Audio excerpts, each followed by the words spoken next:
وأنتم تعلمون إن كنتم مؤمنين أو كما قال النبي صلى الله عليه وسلم لا يؤمن أحدكم حتى أكون أحب إليه من والده وولده والناس أجمعين أو كما قال الله تعالى في شأن نبيه مخبرا وحاكما إن الله وملائكته يصلون على النبي يا أيها الذين آمنوا صلوا عليه وسلموا تسليما اللهم صل على سيدنا ومولانا محمد وعلى وسلم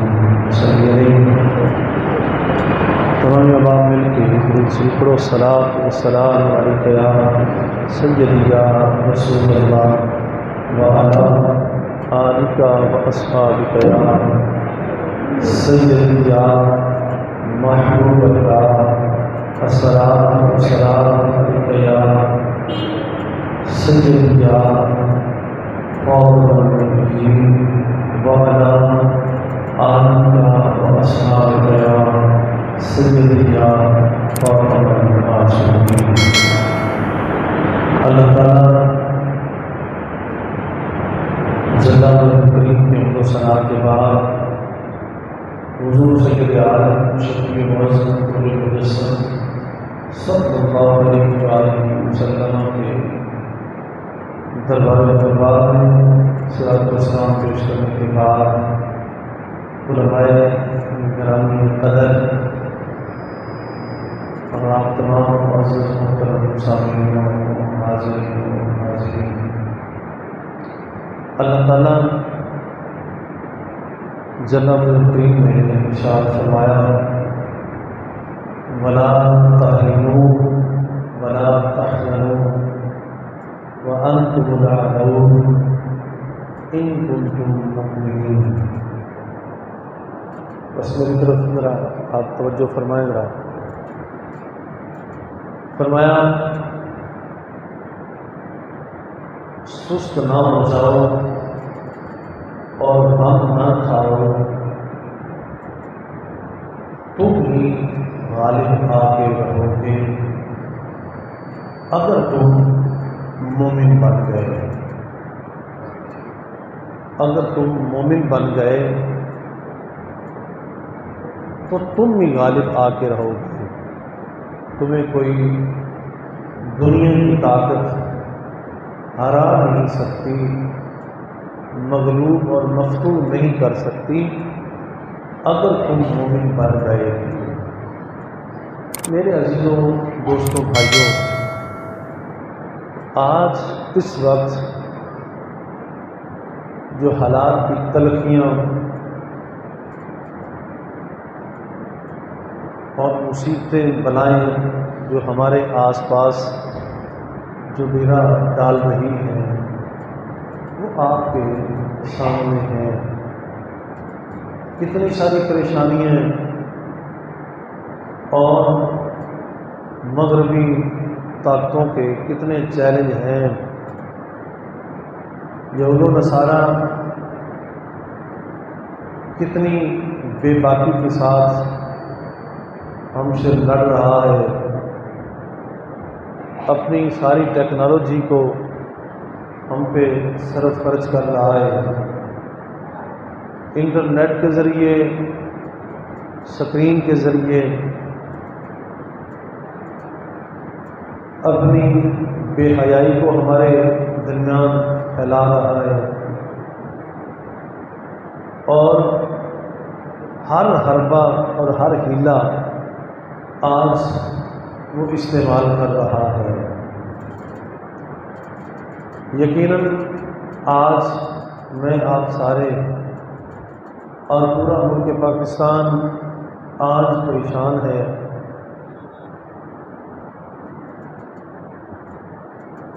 لیکن یاد رکھو اگر آج ہم نے اپنے ایمانوں کی حفاظت کر لی، ہم نے ایمانوں کی حفاظت اگر کر لی تو یاد رکھو دنیا کی کوئی طاقت بھی ہمیں ہرا نہیں سکتی اگر ہم نے اپنے ایمانوں کو بچا لیا، اور اگر ہم اپنے ایمانوں کو نہ بچا پائے تو دنیا و ما فیہا کی کوئی طاقت بھی ہمیں اٹھا نہیں سکتی، ہمیں سپورٹ نہیں کر سکتی، ہماری مدد نہیں کر سکتی۔ لیکن اگر ایمان ہمارے ہاتھوں میں محفوظ رہا، اگر ایمان ہمارے محفوظ رہے تو کوئی دنیا کی طاقت ہمیں شکست نہیں دے سکتی۔ آج ضروری ہے اس وقت کہ ہم سارے اپنے ایمانوں کی حفاظت کریں۔ یہ فتنوں سے بھرا ہوا دور ہے، آج ہر طرف سے کوئی نئے سے نیا چیلنج ہمارے سامنے ہے۔ بچت اسی صورت میں ہے اگر ہمارے ایمان بچ گئے، اگر ایمان محفوظ رہ گئے تو کچھ نہیں ہو سکتا۔ ایسی مصیبتیں ہمارے اگلے لوگوں پہ بھی آئی ہیں، ہمارے بزرگوں پہ بھی آئی ہیں، ہمارے اکابر اسلاف پہ بھی آئی ہیں، تو وہ بھی اپنے ایمانوں کے ساتھ بچ کے رہے۔ جب انہوں نے اپنے ایمانوں کو بچا کے رکھا تو دنیا کی کسی طاقت نے بھی ان کا کچھ بھی نہیں بگاڑا، اور آج ان کے اسباب، ان کے درس، ان کی زندگیاں وہ آج ہم سے یہی تقاضا کرتی ہیں کہ آج ہم بھی انہی کی طرح اپنے ایمانوں کو بچا کے رکھیں۔ ایمان بچ گئے تو ہماری جانیں، ہمارے مال اگر لٹ بھی گئے، برباد بھی ہو گئے تو کوئی بات نہیں، ہم گل جائیں، سڑ جائیں، مر جائیں تو کوئی پرواہ نہیں، ایمان برباد نہ ہو، ایمان پر آنچ نہیں آنی چاہیے۔ سارا کچھ ہاتھ سے نکل جائے تو کوئی بات نہیں، چلا جائے، لیکن اگر ایمان بچ گیا تو سمجھ لو کہ ہم کامیاب ہو گئے۔ کتنے بڑے چیلنج آئے، آپ ماضی پڑھ کے دیکھ لیں، سن لیں، آپ بزرگوں کے پاس بیٹھے، سیانے لوگوں کے پاس بیٹھے، نیکوکار لوگوں کے پاس بیٹھے تو آپ کو یقیناً یہ باتیں سننے کو آئیں گی۔ ان کے جسم کے اعضاء کٹ گئے، وہ خود مر گئے، لیکن ان کے ایمان بچ گئے۔ انہی ایمان کی سلامتی کی وجہ سے آج ان کے نام ہمارے سامنے آج بھی اسی طرح زندہ ہے۔ یہ جان تو جانی ہے، آگے چلی جائے، پہلے چلی جائے، بعد میں چلی جائے، کوئی 20 سال جی گیا، کوئی 25 جی گیا، کوئی 40 جی گیا، کوئی 60 جی گیا، آخر موت تو ہے نا۔ لیکن کامیاب بندہ وہ ہے جو اس دنیا سے اپنے ایمان کو بچا کے لے گیا، جو ایمان بچا کے لے گیا۔ ہم شاید یہ سمجھتے ہیں کہ ہمارے پاس پیسہ زیادہ آ گیا اور پیسہ محفوظ ہو گیا تو ہم کامیاب ہو جائیں گے۔ نہیں، یہ بات نہیں ہے، یہ ہم نے غلط سنا ہے، یہ فیصلہ ہمارا غلط ہے، یہ فیصلہ غلط ہے۔ ابھی آپ حال میں دیکھ رہے ہیں یہ بڑھتی ہوئی مہنگائی، بدلتے ہوئے حالات، جیسے قیمتیں اوپر بڑھی تو پمپ والوں نے، پیٹرول پمپوں نے تیل دینا بند کر دیا، تیل روک دیے، چینی روک دی گئی، گھی روک دیے گئے، لوہا روک دیا گیا، اور خرد و نوش کی چیزیں، ضروریات زندگی کا سامان جو ہے بند کر دیا جاتا ہے۔ جیسے سنتے ہیں کہ اب اس کی قیمت بڑھ رہی ہے، فوراً روک لیتے ہیں، بند کر لیتے ہیں۔ وہ ہمارے بھائی شاید یہ سمجھتے ہیں کہ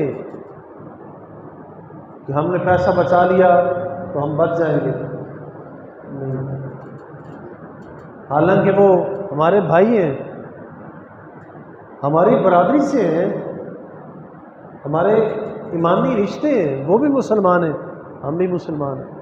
وہ بھی مومن ہیں، ہم بھی مومن ہیں، اسی سرزمین سے ان کا بھی تعلق ہے، وہ بھی اسی وطن عزیز کے رہنے والے ہیں، وہ بھی پاکستانی ہیں، ہم بھی پاکستانی ہیں، ملکی، ملی، دینی، مذہبی سارے رشتے ہمارے ساتھ، لیکن افسوس جس چیز کو بڑھتا ہوا دیکھتے اسے روک لیتے ہیں، اور یہ کردار، یہ عمل، یہ شیطانی عمل نہیں تو اور کیا ہے؟ اور یہی تو یورپ والوں کو یہی سبق ہے، یہود و نصارہ کی یہی سبق ہے، یہی یہود و نصارہ کی تعلیم ہے۔ وہ چاہتے ہیں کہ یہاں سرمایہ کاری ہو، یہاں سودی نظام ہو، تو سودی نظام تو یہی ہے، جو چیز بڑھ رہی ہے اسے روک لو، اسے اپنے پاس محفوظ رکھ لو، جتنی اسے سٹور کر سکتے سٹور کر لو،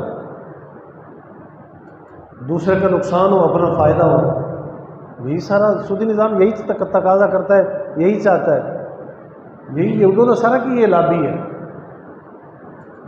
تو کیا انہیں موت نہیں آنی؟ کیا انہوں نے مرنا نہیں ہے؟ کیا انہیں یہ احساس نہیں ہے؟ وہ پھر کیسے مسلمان ہوئے؟ اللہ کریم تو فرماتا ہے انما المؤمنون اخوہ، مومن آپس میں بھائی بھائی ہیں، تو کیا وہ ہمارے بھائی ہیں؟ جس کے پاس جتنا زیادہ سرمایہ ہے تو وہ آج ہم سے روک کے بریک کر کے وہ بیٹھا ہوا ہے، جیسے بڑھتی ہوئی قیمت کو دیکھتا ہے اسے بند کر لیتا ہے۔ کیا یہ مومن اور مسلم کا یہ شیوا ہونا چاہیے؟ کیا سخیوں کے کام یہ ہونے چاہیے؟ نہیں، یہ اسلام یہ تقاضا نہیں کرتا، اور یہ اسلام کی تعلیم نہیں ہے، ایمان کا تقاضا جذبہ یہ نہیں ہے۔ میرے اور آپ کے لجپال کریم آقا صلی اللہ علیہ وسلم نے فرمایا کہ مسلمان کو اپنے بھائی کے لیے تو ایک جسم کی بھی مثال ہونی چاہیے، جیسے ایک جسم کے کسی حصے کو تکلیف ہوتی ہے تو سارا جسم بے چین رہتا ہے، تو مسلمان بندے کو تو اپنے بھائی کے لیے یوں بے چین ہونا چاہیے۔ اگر یہ سود نہیں تو اور کیا ہے؟ یہ سرمایہ کاری نہیں تو اور کیا ہے؟ یہ یہود و نصارہ کی تعلیم لابی نہیں تو اور کیا ہے؟ یہ انہی کی لابی ہے۔ اس لیے سارا کچھ ضائع ہوتا ہے تو ہو جائے، اگر برباد ہوتا ہے تو ہو جائے، لیکن ایمان نہیں برباد ہونا چاہیے، ایمان محفوظ رہنا چاہیے۔ اپنے ایمانوں کی فکر کرو، اپنے ایمانوں کو بچاؤ، اور یہ میری آپ سب کی ذمہ داری ہے، اس ذمہ داری کو ہم پورا کریں، اس ذمہ داری کو ہم پورا کریں، اور اسی ذمہ داری کو نبھانے کے لیے ہم یہاں آئے، ورنہ یہاں کوئی کمی تھی؟ اللہ کریم نے یہ ذمہ داری، یہ ڈیوٹی ہمیں سونپی ہے، یہ ڈیوٹی ہماری لگائی ہے، اپنے ایمانوں کو بچاؤ اور اس آواز کو آگے تک پہنچاؤ، اپنے ایمانوں کو بچاؤ۔ سلسلہ بیعت کا مقصد کیا تھا؟ بزرگان دین نے یہ پیری مریدی کا سلسلہ کیوں بنایا جا؟ حالانکہ اللہ کریم کا یہ پیغام، یہ کتاب قرآن مجید فرقان حمید، یہ ہدایت نامہ، یہ تو حضور سید عالم صلی اللہ علیہ وسلم آپ لے کے آئے، اور آپ نے جب آخری حجۃ الوداع کے موقع پہ جب آپ نے ارشاد فرمایا کہ بتاؤ آج دین پورا ہو گیا، آج دین مکمل ہو گیا، آج ساری نعمتیں مکمل ہو گئی، نعمتیں تمام ہو گئی، اور فرمایا کہ آپ نے سن لیا، میں نے دین پہنچا دیا۔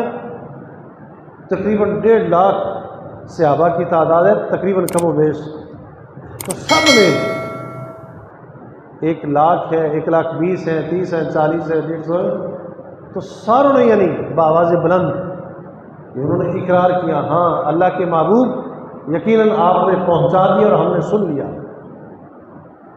لیکن اس نظام کو، اس بیڑے کو آپ کے بعد صحابہ، اور صحابہ کے بعد تابعین، اور تابعین کے بعد اس بیڑے کو جو بزرگان الدین نے جو اٹھایا نا، تو انہوں نے اس لیے اٹھایا، یہ آج یہ بھی سن لیں ذرا کہ بیعت کا فلسفہ کیا ہے، پیری مریدی کا فلسفہ کیا تھا، پیری مریدی کا فلسفہ کیا تھا۔ پیری مریدی کا راز، حکمت اور فلسفہ یہی تھا کہ تابعین کے بعد اس سلسلے کو انہوں نے اس لیے شروع کیا، اس پروسیجر کو انہوں نے اس لیے بنایا تاکہ صالحین اور نیکوکار اور جو جید جو حضرات ہیں وہ اس بیڑے کو اٹھائیں اور وہ عملی میدان میں نکلیں اور وہ خانقاہیں قائم کریں اور وہاں وہ لوگوں کو اپنے پاس بلائیں، اپنے پاس انہیں کھانا کھلائیں، کھانا کھلا کے ان لوگوں کو اپنے قریب کریں اور ان کی اصلاح کریں اور ان کے ایمانوں کو بچائیں، ان کے ایمانوں کو بچائیں۔ جو علماء ہیں وہ لوگوں کو ایمان سنائیں، ایمان سمجھائیں، ان تک ایمانوں کو پہنچائیں، اور جو صوفیاء ہیں وہ لوگوں کے ایمانوں کو بچائیں۔ علماء لوگوں کے ایمانوں کو پہنچائیں، ان تک پہنچائیں، انہیں ایمان پہنچائیں، انہیں بتائیں کہ یہ ایمان ہے، اور صوفیاء کا یہ کام ہے کہ ان کے ایمانوں کو بچائیں۔ یہ فلسفہ بیعت تھا۔ اس کے علاوہ اگر یہ باقی نہ رہے تو بیعت کا کوئی فائدہ نہیں، بیعت کی کوئی ضروری نہیں، کوئی ضرورت نہیں بیعت کی۔ اور اگر یہ مشن ہو، یہ کام ہو، اس کام پہ ورک ہو تو پھر سمجھیں کہ یہ بیعت کا فلسفہ ہے اور یہ اس کے اندر راز اور یہ اس کی حکمت ہے، اور اس لیے بیعت کی جاتی ہے، اس لیے بیعت کروائی جاتی ہے۔ ایمانوں کو بچانا یہ انتہائی ضروری ہے، اور یہ کب بچے گا؟ جب ہم ان ایمانوں کی حفاظت کریں گے، اور یہ ذمہ داری ہماری ہے، یہ میری آپ سب کی ذمہ داری ہے کہ ہم اپنے ایمانوں کی فکر کریں۔ اگر سارا کچھ جاتا ہے تو چلا جائے، ضائع ہوتا ہے تو ہو جائے، لیکن ایمان نہیں ضائع ہونا چاہیے، ایمانوں کی حفاظت کریں۔ حضور علیہ الصلوۃ والتسلیم نے فرمایا کہ میری امت پہ ایک ایسا وقت آئے گا جب لوگ صبح کو مومن اور شام کو کافر ہوں گے، اور شام کو مومن، صبح کو کافر ہوں گے۔ آج وہ وقت آپ کے سامنے ہے، آج وہ وقت آ چکا ہے۔